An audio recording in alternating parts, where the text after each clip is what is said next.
Lagos Talks 91.3. News.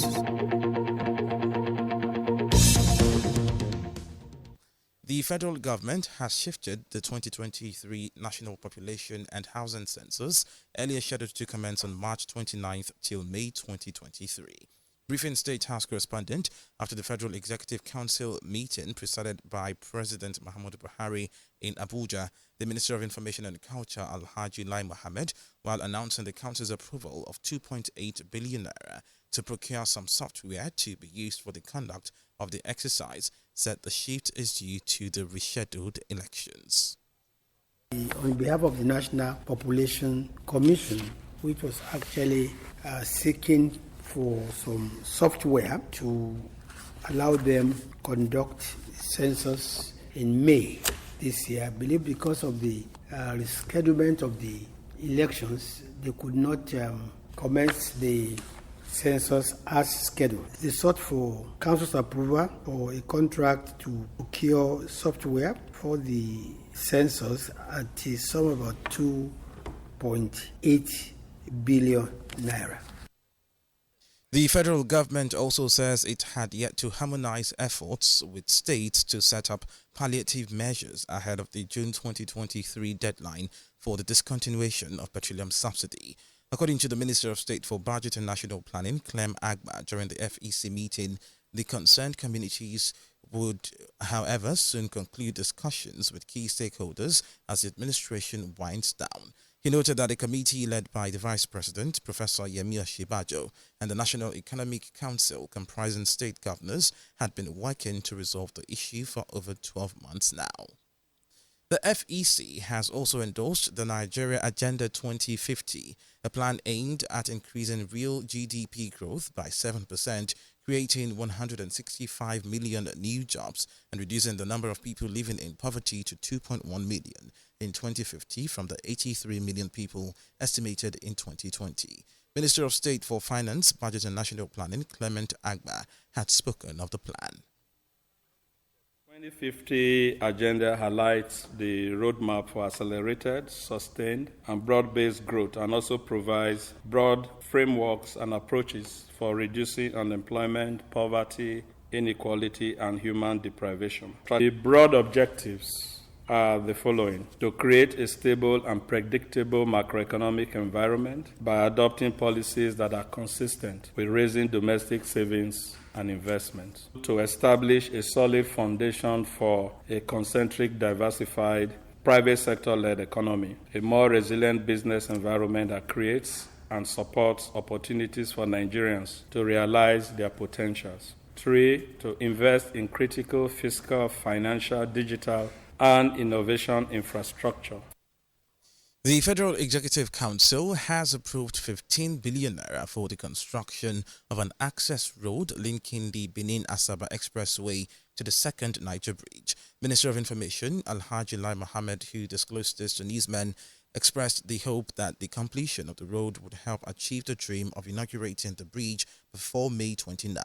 The Minister of Power, Abubakar Aliyu, on his part, told newsmen that the council approved 3.7 million euros as contract variation for the Transition Company of Nigeria. He said the amount was meant for the procurement of some equipment and to complete the construction of 2 substations that would help boost electricity supply in the country. The National Bureau of Statistics, the NBS, says Nigeria's headline inflation rate increased to 21.91% on a year-on-year basis in February 2023. This is according to the NBS Consumer Price Index (CPI) and inflation report for February 2023, released in Abuja on Wednesday. According to the report, the figure is 6.21 percent points higher compared to the 15.70% recorded in February 2022. It said on a month-on-month basis, the headline inflation rate in February 2023 was 0.09% higher than the rate recorded in January 2023 at 21.82%. The report said the increase in the inflation rate was largely attributed to the rise in bread and cereal at 21.67%. The Nigerian Communication Commission, the NCC, has released harmonized shortcodes for mobile networks in the country. The NCC, in a statement by its Director of Public Affairs, Ruben Moka, said the move is aimed at achieving uniformity in common shortcodes across networks. With this development, MTN, Airtel, Glo, and 9 Mobile users will recharge, check account balances, and other services with the same shortcodes. Some of the codes include 300 to be used as the harmonized code for call center or help desk on all mobile networks, 301 for voicemail deposit, 302 for voicemail retrieval, 303 for borrow services, 305 for stop service, 310 for check balance, and 311 for credit recharge, amongst others. Meanwhile, the NCC has directed the mobile network operators to commence the implementation of the approved harmonized codes, with May 17, 2023 being the deadline.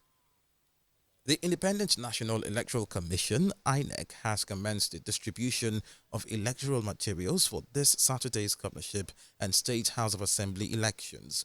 This comes 3 days after the Electoral Commission assured Nigerians on Sunday that reconfiguration of the bimodal voter accreditation systems, the BVAS machines, would be completed by Tuesday in preparation for the polls. INEC National Commissioner Festus Okoye also noted that the results of the February 25 presidential and National Assembly elections from over 170,000 polling units had been uploaded on its results viewing portal, the IREV. Ahead of the March 18 governorship and state assembly elections, the candidate of the People's Democratic Party, PDP, in the February 25 presidential election, Atiku Abubakar, has urged Nigerians to come out and vote in defense of democracy. The former vice president, who in a broadcast yesterday said all hope is not lost as he will reclaim his mandate, urged Nigerians not to give in to voter apathy due to the inability of the electoral body to transmit election results electronically in consonance with the provisions of the Electoral Act 2022. In the meantime, the PDP and its presidential candidate, Atiku Abubakar, have withdrawn an application that they filed to compel the INEC to allow their agents participate in the process of sorting out ballot papers, which were used for the February 25 presidential election.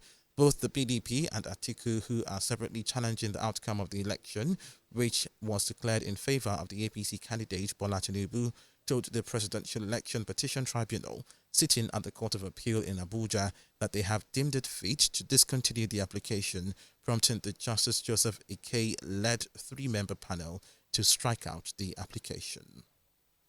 The traditional ruler of the Ikate Elegushi Kingdom in Lagos State, Saheed Ademola, has assured that the March 2023 Oro Festival would not affect the governorship elections slated for Saturday.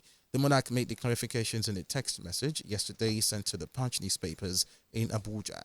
Certain media organizations had reported that the monarch fixed the traditional rite on election day. However, speaking with the press, his media aide, Temitokpe Oyefeso, had clarified that the restriction of movement for the Oro rites in Ikate Legushi Kingdom, Etiosa, is from Wednesday to Friday 12 midnight to 5 a.m. on each day, adding that election day is not included. The Lagos State government has announced the release of the sum of 100 million naira for victims of the Akere spare parts market in Ajeromi, Ifelodun area. At the ceremony held yesterday for the construction of a new market building at the site, Governor Babajide Sanwo-Olu also announced that the market will be upgraded to the status of a story building to accommodate more traders.